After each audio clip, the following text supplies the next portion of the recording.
Are you rolling? Sadly, there are so many ads I wish I'd made. It's kind of hard picking three.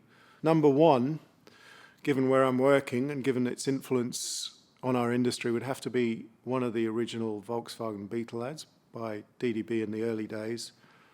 Probably Think Small. To think small. It is a great idea.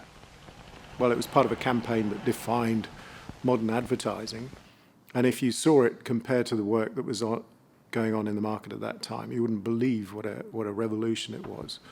It was brave, it was simple, it really stood out, and it sold a shitload of cars. So I think Volkswagen is now the world's biggest car maker, and I think it all started with that ad. Fast forward to I think it's the late 80s. It was part of the campaign for the world's favourite airline, which was just such an awesome way of defining an airline that wasn't the biggest, but was pretty popular. It used the theme from Lakme that they'd established already.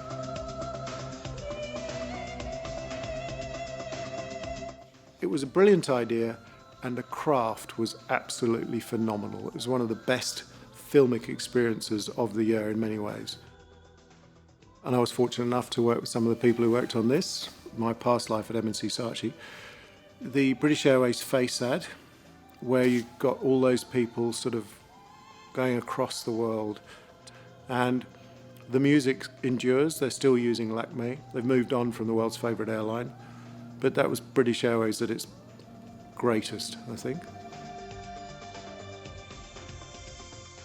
So this is a favourite ad. It's another enduring campaign. I love campaigns. I think one-offs, nothing's easy, but one-offs aren't nearly as good as starting something with a brilliant platform. This was for Alka-Seltzer, and Alka-Seltzer had been doing a campaign for many years that was for when you've eaten something you shouldn't have.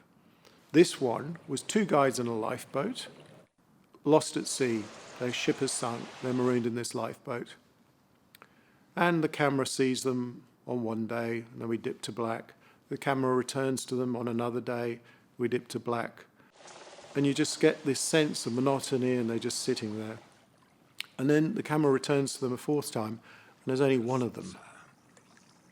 And he's not looking entirely comfortable. And the voiceover comes in and says, "When you've eaten something you shouldn't have." And you realise that he's eaten the other guy, and it was fucking funny and effortless. Then, if I can have four, I'd probably add Got Milk.